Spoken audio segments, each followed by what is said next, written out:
Good morning, everybody. Thank you for the welcome and introduction, and thank you for the invitation to be here today. It's a privilege for me to share some of my knowledge and experience with you today. My dad was diagnosed with diabetes 12 years ago.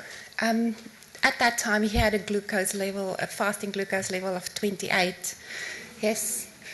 As he says, his doctor almost got a heart attack when he saw the glucose level. He was referred to a dietitian, and although he's a very positive type of person, he was very dejected hearing all the things that all his favorite foods that he had to cut down on. But then he started doing research on nutrition, and he found out, and a whole new world opened up to him about all the interesting things about nutrition. And he soon started feeling better and healthier from eating more healthier. A friend of his wife got diagnosed with diabetes, and she was also very depressed. And he asked my dad if he would mind coming to talk to his wife.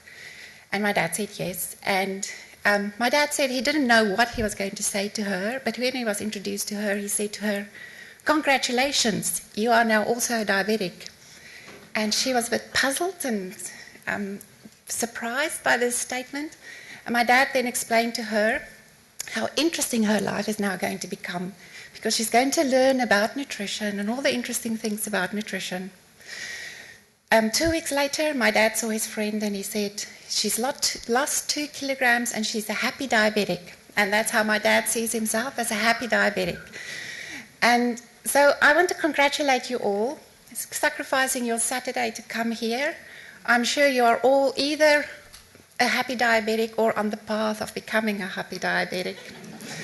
I also want to congratulate the Diabetes SA for continuing to organize these seminars to inform you of nutrition and the messages of nutrition, and to provide clarity around the very confusing messages that we receive. So to get back to my talk on dietary fats, the dietary fat tug of war has been ongoing for many, many years. I've been investigating or researching dietary fats for more than 20 years, and I've seen, in fact, my first ever experiment was on fish oil and cardiovascular disease risk factors. I've seen many developments in the science and also changes in dietary recommendations over the time, although the changes in dietary recommendations are at a much slower pace than the science. But all these developments have really contributed to many confusing messages to many people. So we hear messages like, eat less fat, cut down on trans fats. What does that mean? Saturated fat causes heart disease, but then we hear butter is back on the table. Coconut oil is good for weight loss. Consume unsaturated fats, but then some people say polyunsaturated fats is poison. Canola oil is a good source of healthy monounsaturated fats, but then we hear canola oil is bad for you. Fat makes you fat, and then now we hear that that was a myth all the time. So where did it all start? It started when this man, Dr. Ansel Keys, appeared on the cover of Time magazine in 1961, saying that nations eating lots of saturated fat suffer higher rates of heart disease. And this was based on evidence from the 7 countries study, which was the first study that showed a positive relationship between saturated fat and cardiovascular disease. But the message got oversimplified to reducing total fat. And this became the basis of many dietary recommendations, namely to reduce total fat, even though the evidence was for saturated fats. It has led to numerous low-fat products. So when you take something out of a product, you have to replace it with something, and that was often sugar and simple carbohydrates to create products that taste good. So we now believe that that has contributed to the obesity and diabetes epidemic that we have today. The anti-fat message has become so entrenched, it is really hard to move away from it. Even health professionals find it hard to move away from the message. But today there's a large body of scientific evidence that show that the message is not as simple as just cutting down on the fats.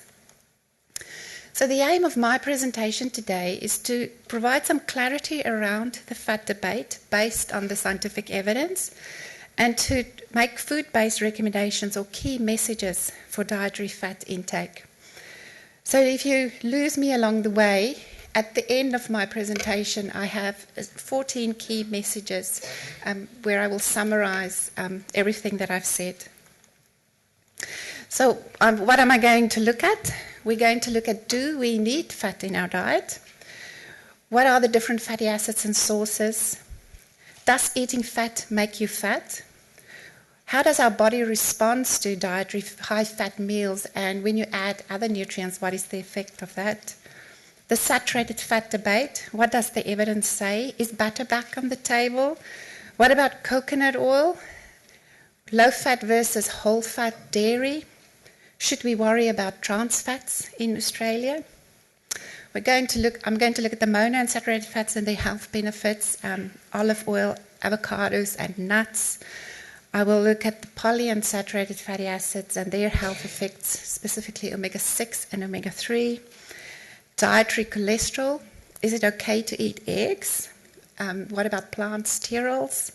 And then I'm going to make some key messages and recommendations. And the recommendations for dietary fat for diabetics is the same as that for the general population. But as I go through and there are specific things for diabetics, I will point that out. So do we need fat in our diet? And the answer to that is yes. Fat plays a critical role in health and functioning. It's a source of energy. It insulates the body from temperature extremes. It protects or cushions the vital organs. It's a carrier of fat-soluble vitamins, vitamins A, D, E, and K. It's an important structural component of cells in our body, and it plays an important role in many metabolic processes in our body. So we do need fat in our diet. These are the 3 types of fatty acids that you may have heard of: the saturated fats, the monounsaturated fats, and the polyunsaturated fats.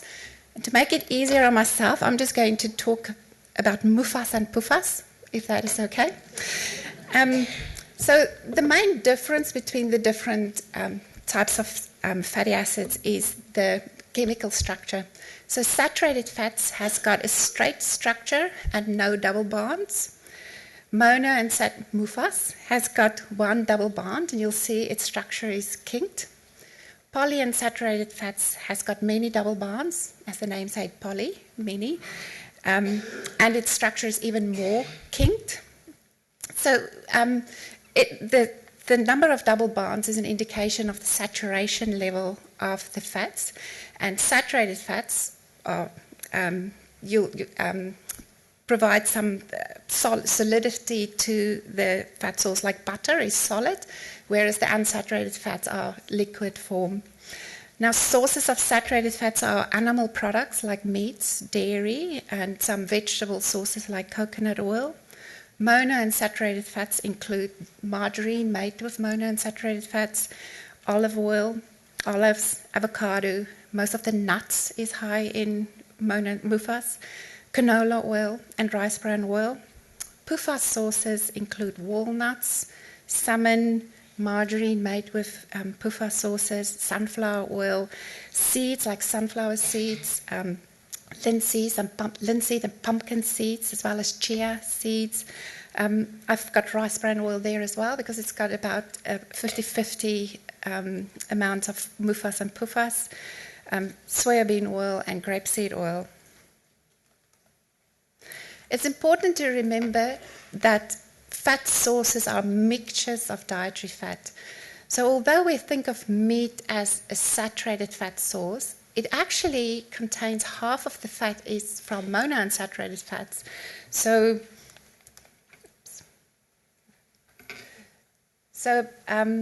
you can see here that a large proportion of it is from monounsaturated fats. Canola oil is another example of consisting of different types of dietary fats.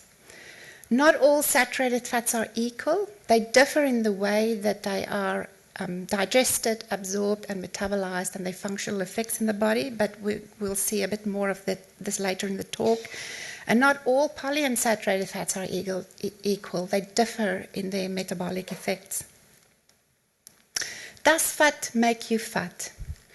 The WHO, or World Health Organization, Consultation on Fats and Fatty Acids, in their report published in 2010, concluded that energy balance is critical to maintaining healthy body weight, regardless of the distribution of energy as fat and carbohydrates. So it's all about energy in and energy out. But there is still a recommendation, which is 15 to 35% of our energy should come from fat. And there's a reason for this recommendation. The upper and the lower levels are there to ensure adequate intake of all the other nutrients in our diets. So if we consume too little fat, we won't get all of the essential fatty acids. Those are the fatty acids that our body needs that it can't make. And we won't get all of the fat-soluble vitamins. If we eat too much fat, there won't be place in our diet for all of the other food sources to contribute the other nutrients. So it is still important to maintain that balance. So how does our bodies respond to a high-fat meal? So when we consume a meal high in fat, and it doesn't matter what type of fat it is, whether it's saturated fats or MUFA or PUFAs, our bodies will respond by increasing the blood lipids. This then results in a situation of oxidation and inflammation to metabolize these fats. And if we are constantly in this state of oxidation and inflammation, it increases our risk for heart disease, diabetes, cancer, and Alzheimer's disease. But research has shown when you add foods to that meal that contain antioxidants, for example, virgin olive oil, or contains omega-3 fatty acids, for example, salmon, or arginine, which is a building block of proteins, then you get a reduction in this inflammation and a reduction in cancer, diabetes, Alzheimer, and heart disease risk. So what does this mean? It means that we should most of the time choose healthy, balanced, nutrient-dense meals. Then the type and the amount of fat doesn't matter that much. So this is a typical, this is not the type of meal. It doesn't look very appetizing, but it contains mostly fat and starches. But this looks appetizing, with lots of veggies, roast salmon. So if we choose most of the time these types of meals, then we don't have to worry about the amount and type of fat. So saturated fats, is it bad or not? Is butter back on the table? What does the scientific evidence say? The evidence say very strongly that replacement of saturated fats with PUFAs lowers the risk for heart disease. Replacement of saturated fats with PUFAs or MUFAs lowers your cholesterol HDL ratio. It's very important to look at the ratio of cholesterol and HDL because saturated fats, for example, increase cholesterol, but it also increases the good HDL. So it's important to look at that ratio. But when you compare saturated fats with PUFAs and MUFAs, that ratio decreases. When saturated fat is replaced by carbohydrate, there's no risk reduction, and there may even be an increased risk if that carbohydrate is refined carbohydrates. So is butter back on the table? My answer to that is no. Consuming PUFA and MUFA-rich fats will be more beneficial for heart health than butter. If you do consume butter, it's not going to increase your risk, but you won't get the benefit of a reduction in heart disease risk by consuming the PUFA and MUFA sources.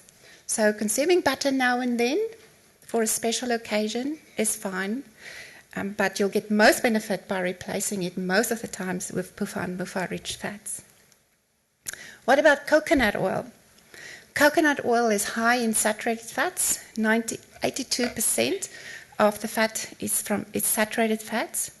But it has a different type of saturated fats than the more common saturated fats.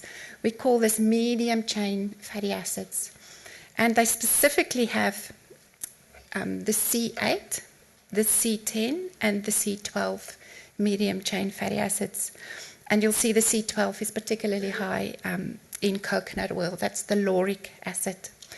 These fatty acids are absorbed and metabolized differently from the more common saturated fats. So what are the claimed benefits? This is the claimed benefits. I'll get to the scientific evidence just now. So they say that it benefits weight loss through increase in energy expenditure and fat breakdown, and also increases satiety. That it has antibiotic, antiviral, antifungal properties. That it boosts brain health function through increased energy supply to the brain, and that it improves total cholesterol and HDL cholesterol ratio. What does the evidence say? Unfortunately, evidence from human studies with with coconut oil specifically is scarce, which makes it very hard to make any recommendations about coconut oil. The studies that has been done has used specifically the C8 and the C10 fatty acids, which you'll see is the minor fatty acids in coconut oil. And these studies have shown a reduction in body weight of an average of half a kilogram over a 12-week period, with dosages ranging from 2 grams to 54 grams per day, which is a big range. So we don't really know yet what is the effective dose. If we were to obtain the lowest level, which is 2 grams from coconut oil, we will have to consume about 15 grams of coconut oil. That is quite a lot in the absence of any evidence specifically for coconut oil, and it's going to be at the expense of the other healthy oils. With regard to its effect on total cholesterol, HDL cholesterol ratio, it comes down to what you compare it with. When you compare it to carbohydrate, there's a reduction in the ratio, but when you compare it to PUFA and MUFA sources, there's no difference between the sources in the total cholesterol HDL ratio. So many of the studies that has been conducted on the antibiotic, antiviral, antifungal properties has been in test tubes in the lab or in animal models. So there hasn't been a lot of human studies done for us to make recommendations. What about dairy? And I'm specifically talking about milk, cheese, and yogurt in this case, not butter. Dairy is a major source of saturated fats, and therefore it is often recommended that we should consume low-fat or fat-free dairy. Yet there's no evidence that whole dairy is associated with an increased risk of cardiovascular disease. In fact, cheese is associated with a reduced risk of type 2 diabetes, stroke, and heart disease. And studies that could directly compare low-fat and, I see people nodding their head, happy about the cheese. Studies directly comparing low-fat or fat-free products with whole fat is limited. So it's really difficult to make the recommendation whether low-fat is better than high-fat. We know that whole dairy won't increase your risk, but consuming the low-fat dairy may have additional benefits, but the research has just not been done to show whether that is true. Dairy also contributes to strong bones, and it contains several nutrients or bioactives that have health benefits, for example, calcium, protein, peptides, medium-chain fatty acids, probiotics, etc. So my message is that it's more important to consume the milk, the cheese, and the yogurt for its health benefits, irrespective of its fat content.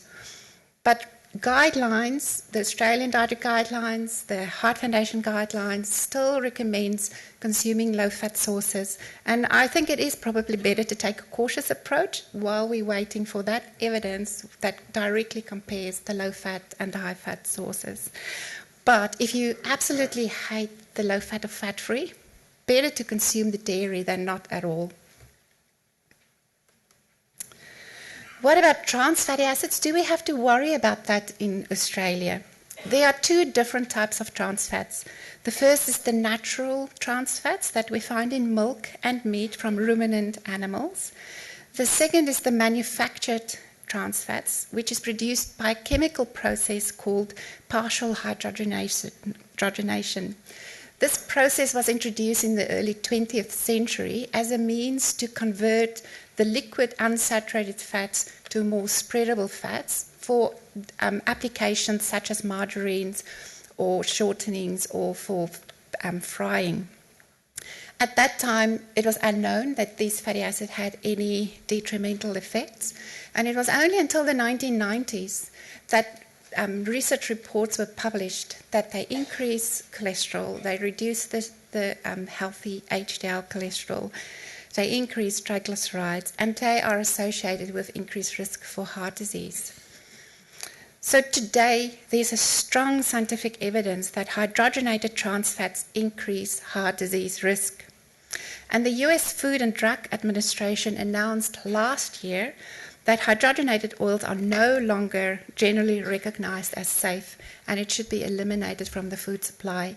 And food companies have 3 years in the US to reformulate their products and eliminate trans fats, hydrogenated trans fat from the food supply. The ruminant trans fats, so those in animal products, dairy and meat, is not related to heart disease in the amounts that we consume them. And margarines in Australia do not contain any trans fats. A different process is used to make margarines. So our FSANZ, or Food Standards Australia New Zealand, has been monitoring the trans fats in the food supply and how much trans fats the Australian population is consuming. And they've concluded that the intake of trans fats in Australia is very low. We don't have many products containing that hydrogenated trans fats, and the trans fats we're consuming are mostly from the ruminant sources. There may be some imported products that still contains the trans fats, and to make sure that you are not buying products containing trans fats, you just have to go to the ingredients list. And if you see these words, partially hydrogenated vegetable oil or hydrogenated oils, you know it contains hydrogenated trans fats. Better than not to buy that product. So, because of our low intakes, we don't need to worry in Australia about trans fats.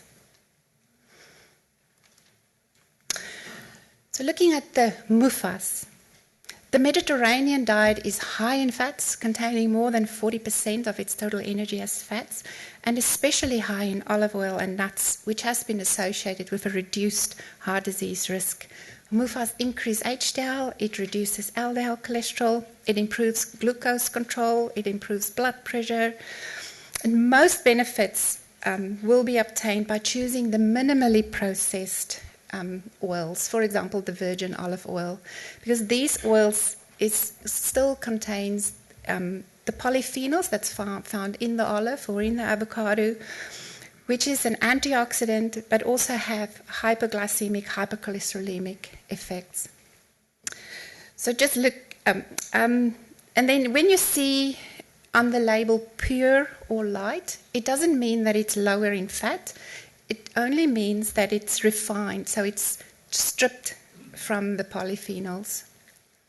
So looking at avocados, it is a good source of several nutrients like fiber, vitamin E, potassium, folate, and antioxidants. But avocados, because they are high in fat, are often thought of that it might increase your body weight. This is not true. Remember, I said earlier, it's all about calories in, calories out.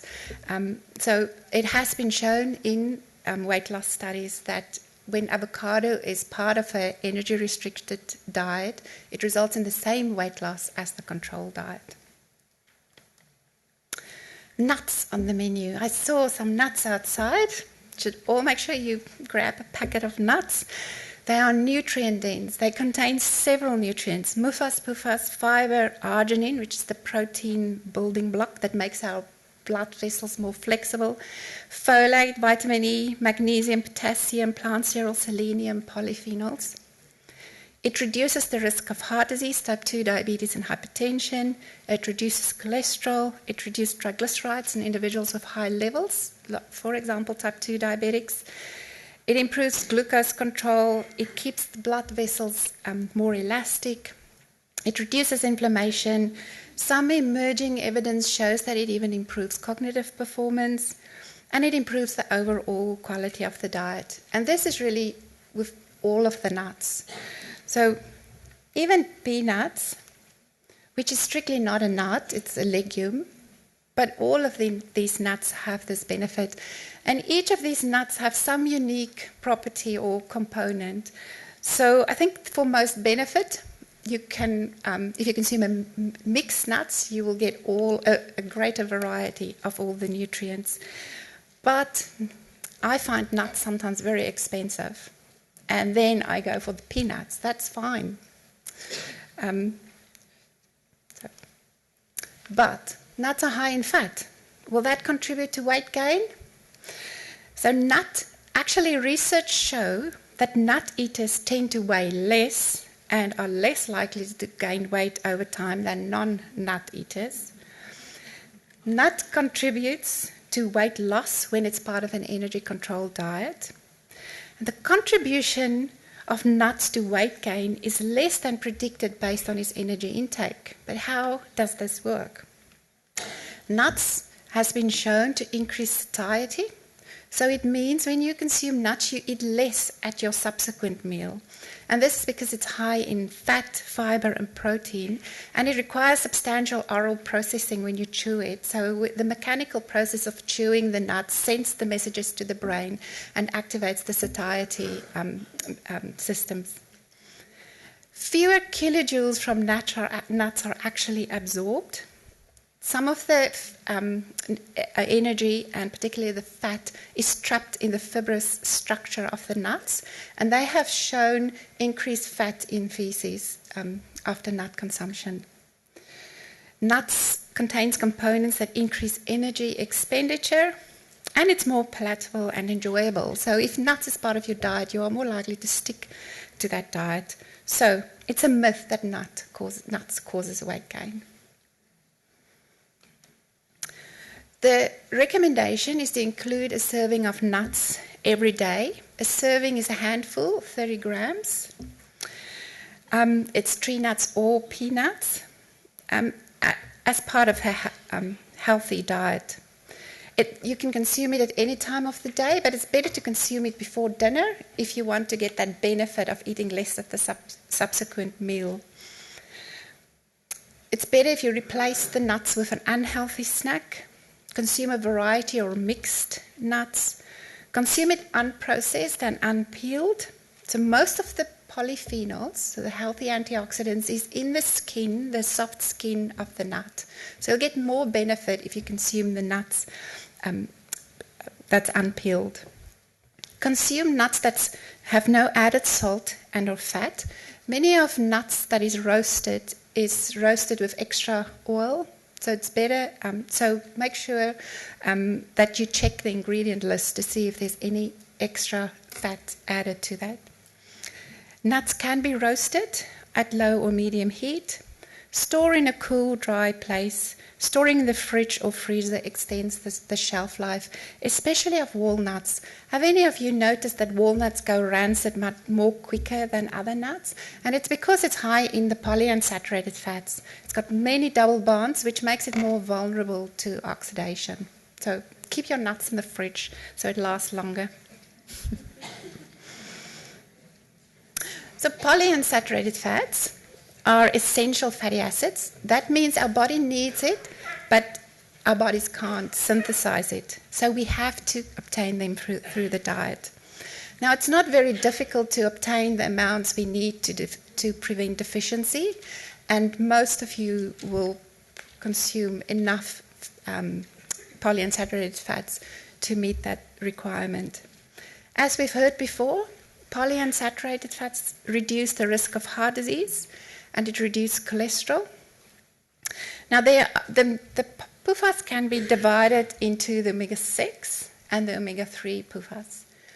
Sources of omega-6 includes pumpkin seeds, sunflower seeds, rice bran oil, soybean oil, grapeseed oil, and sunflower oil, and margarine made from these sources.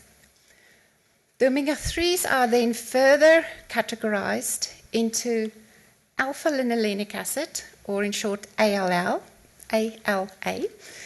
which we obtain mostly from plant sources, and the DHA and EPA, which we obtain mostly from marine sources. It's very important to realize that the metabolic effects of the ALA and the DHA and EPA are different. The sources of ALA is chia seed, walnuts, linseed, soybean oil, canola oil contains omega-3s. DHA includes sardines, salmon, some fortified products, and some fish oil capsules.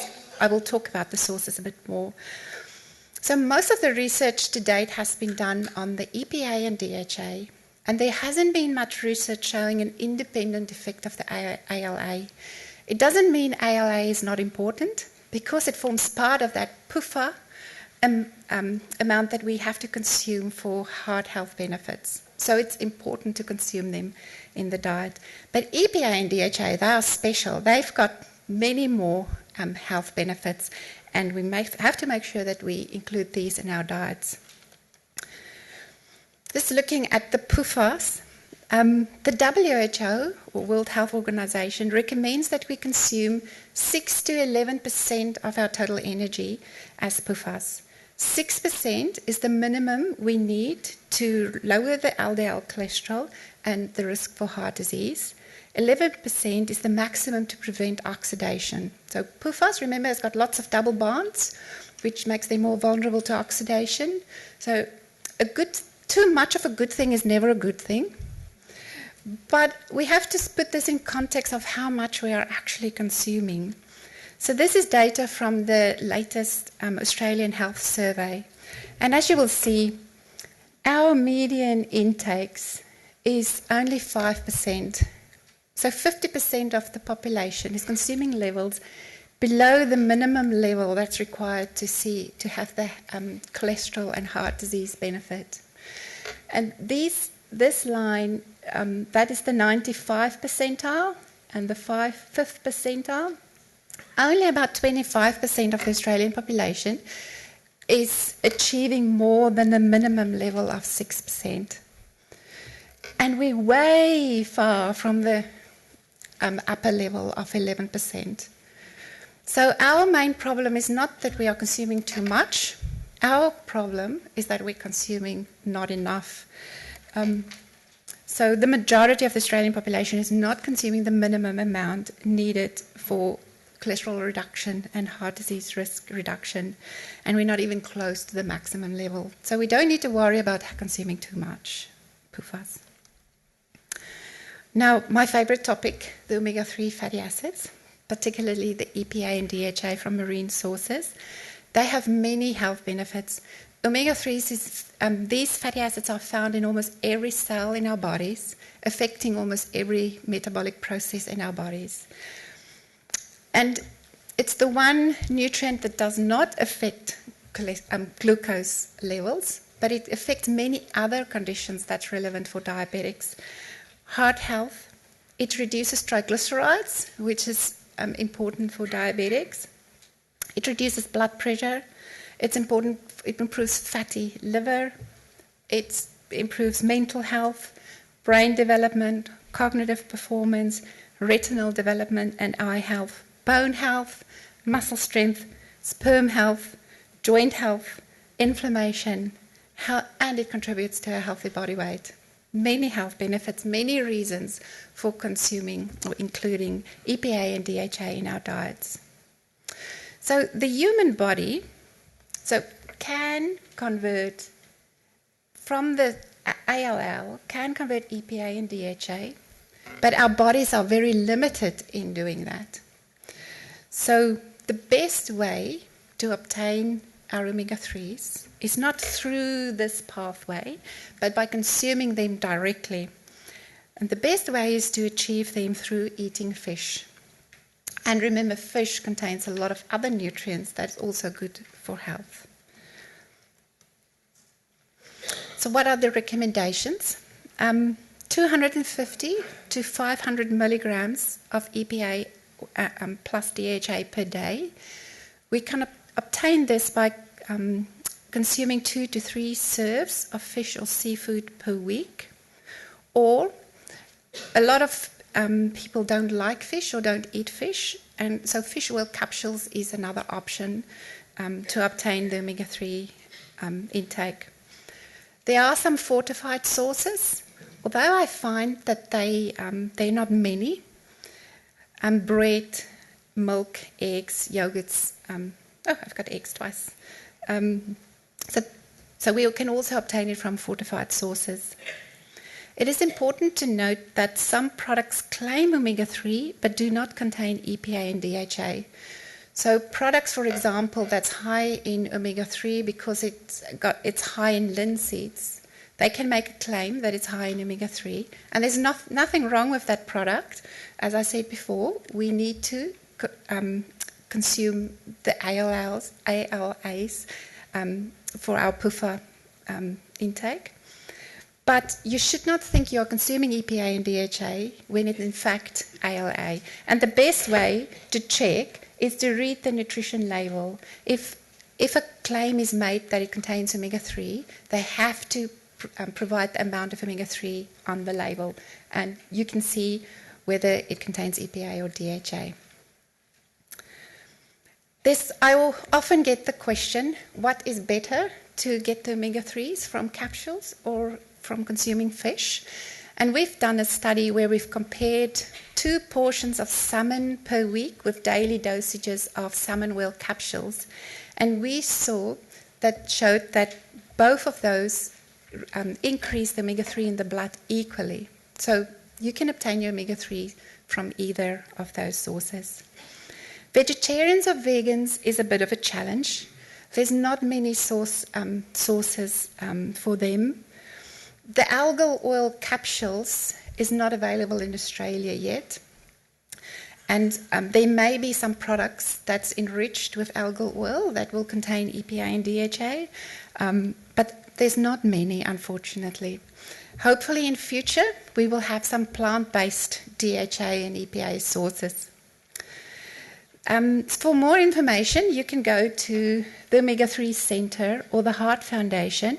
The Heart Foundation has recently updated the science. I've done an update of the scientific evidence, and they've got some lovely resources of how to obtain your omega-3s from which types of fish and different options. So I would encourage you to go to the Heart Foundation and go and look for those resources. It's really very helpful. So dietary cholesterol.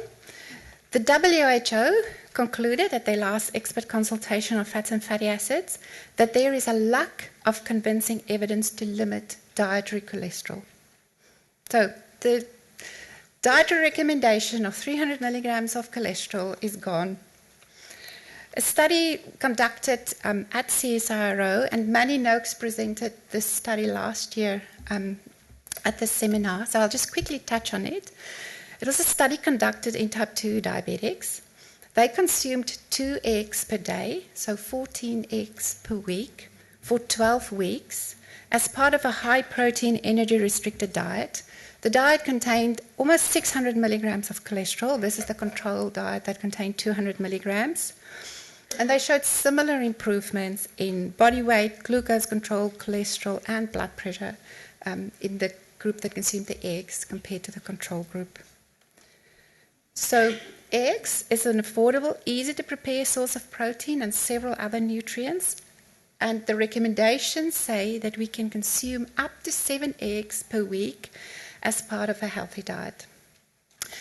However, there are people who are hyper-responders. So the reason why dietary cholesterol don't cause an increase in our cholesterol is because our bodies control the cholesterol we eat very well. If we have enough cholesterol in our tissues, we will absorb less cholesterol from the diet. But some people's mechanism doesn't work that well, and we call them hyper-responders. But it's very hard to say who is a hyper-responder or not. So I guess many of you will have your cholesterol levels tested by your doctor regularly. So I guess if you increase the eggs in your diet, you can just monitor your cholesterol. But consuming up to 7 eggs per week should be fine. Plant sterols, they are cholesterol-like substances. They differ a little bit in the structure compared to cholesterol, but they don't get absorbed in our gut.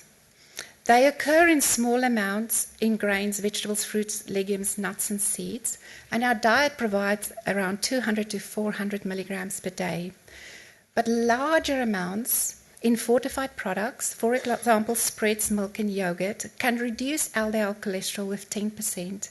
And this has been shown very consistently and has also been shown in type 2 diabetics. The sterols, plant sterols block cholesterol by blocking the cholesterol absorption.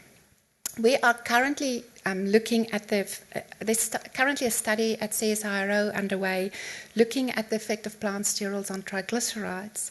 So if any of you would like to participate, we are still recruiting participants for this study.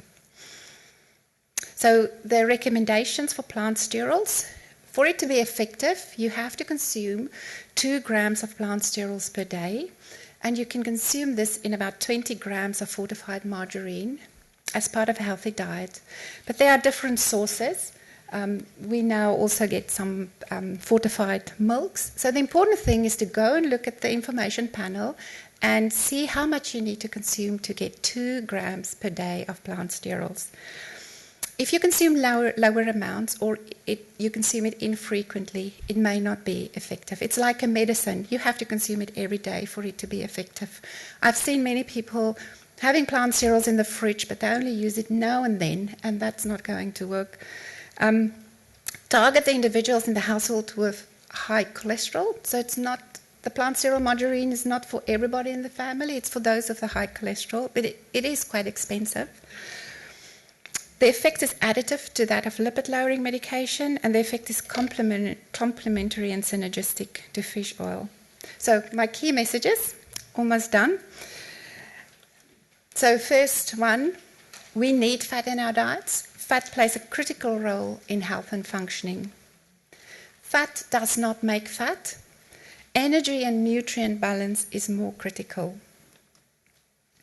Focus on whole nutrient-dense foods, meals, and diets rather on single nutrients. So instead of focusing on we have to reduce our saturated fat intake, focus your attention on putting meals together that's nutrient-dense, like the example there. Replace butter with PUFA and MUFA-rich fat sources, and that will have the greatest health benefit. And I've got a picture there of some avocado on a toast with some tomato, so getting back to the nutrient-dense meals. The majority of the Australian population do not consume the minimum amount of PUFA needed to reduce the cholesterol and heart disease risk. So consume a variety of healthy foods to obtain adequate intakes of PUFA. And we can obtain these from consuming seeds, sunflower seeds, pumpkin seeds, linseed, walnuts, salmon, and I've also have an example of an oil up there. But remember, when you consume these from whole foods, you're getting the benefit of all the other nutrients that these foods contribute. Choose minimally processed PUFA-rich sources for the greatest benefit, for example, virgin olive oil or avocado oil. Include a handful of nuts and seeds per day within a healthy diet, and it's better to swap some unhealthy snacks with the nuts. We don't have to worry about trans fats in Australia, and margarine in Australia does not contain trans fats. Milk, yogurt, and cheese protect against heart disease, stroke, diabetes, hypertension, and contribute to strong bones and weight management. So we have to consume 2 to 4 servings of dairy per day. Aim to consume 250 to 500 milligrams of EPA and DHA per day. We can obtain that from 2 to 3 servings of fish or seafood, but there's also alternatives for those people that don't consume seafood, fortified foods or supplements. We can consume up to 7 eggs per week as part of a healthy diet. Individuals with high cholesterol, 2 grams per day of plant sterols will reduce cholesterol levels with 10%. In the absence of sufficient evidence, supplementation of coconut oil is not recommended. And just lastly, we are always recruiting for studies at CSIRO. So if you are keen to participate in any of our clinical trials, you can go to this website and register an interest. As I said before, we've got the plant sterol study that we are currently recruiting for, and later in the year we'll have a study on almonds. So if you register your interest, by the time the almond study starts, we will send you an email to let you know about it. And that's all from me. Thank you.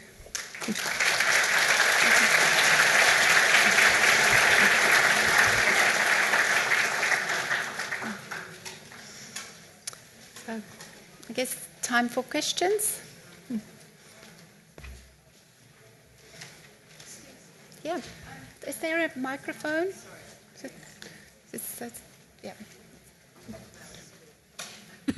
I'm just curious to know why you have, in your discussion, included palm oil, which is now becoming an insidious additive to all processed food, and for ethical reasons as well. Thank you. I can talk a lot about palm oil. The reason why I haven't included it into my presentation is because it is mainly in processed food and not a oil that we will have on our shelves in our at home. So palm oil is actually not as bad as we think. It contains 50% of monounsaturated fats and polyunsaturated fats, contains several antioxidants, particularly vitamin E and carotenoids if it's the non-refined palm oil. So for purposes of baking and frying, it is actually a very good choice because it's stable against oxidation. Fats that oxidize loses its health benefits. So it's a good choice for the food industry to use in baking and frying, for baking and frying purposes. The ethical aspect of that, don't want to get into that too much. All I can say that there is a round table on sustainable palm oil. Most of the big manufacturers and retailers are now members of the Roundtable of Sustainable Palm Oil, and they get audited. They've got stringent guidelines to adhere to, and the guidelines say that no palm oil, no deforestation from arable land. So I know there has been in the past it hasn't been ethical, but for the future, it will be. And as most of the big companies sign up to the round table, I think the small companies won't survive.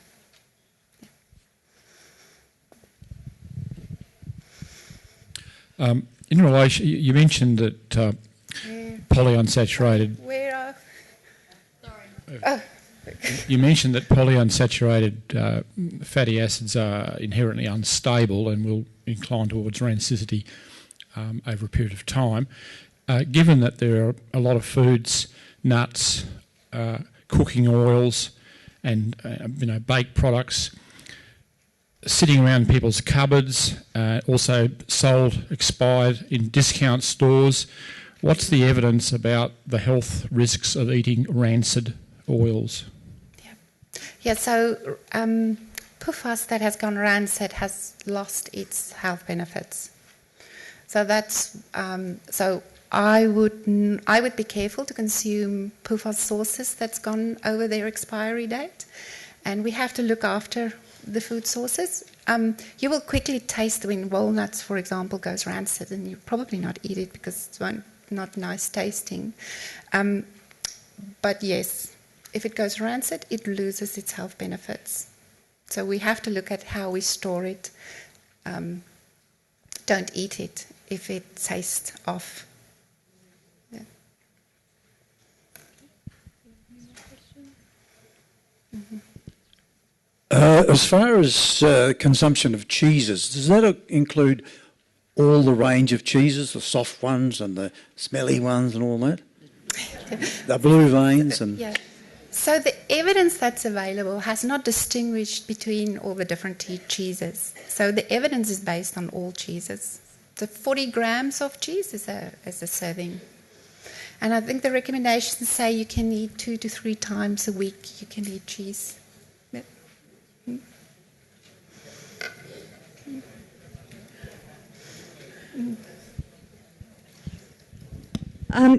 Thank you very much. A very interesting talk. I've just finished reading Michael Mosley's book, which is very interesting too. But what I was wondering, why people of a certain age, namely us oldies, often precluded from the trials?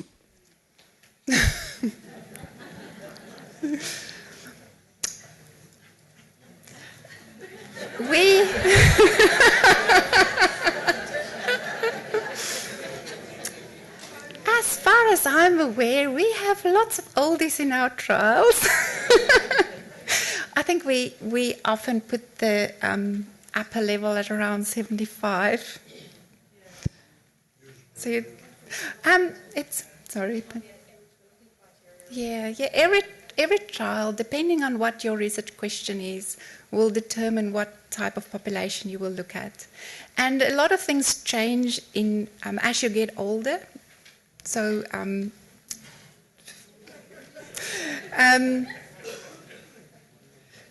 guess as you get older, for example,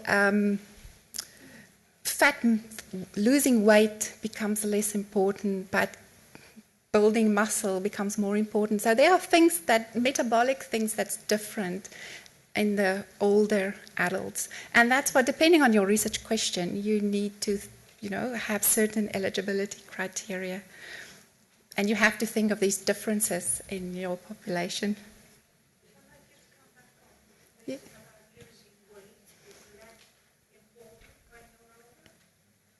Losing weight.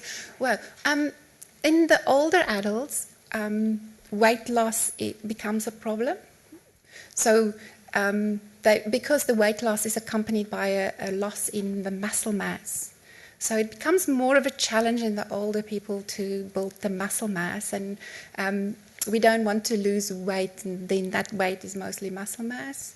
So,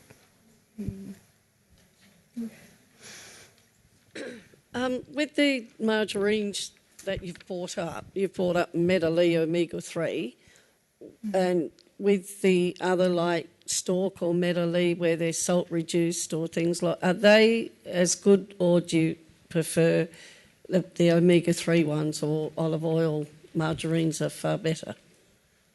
That is a difficult question. I think you have to buy what you like.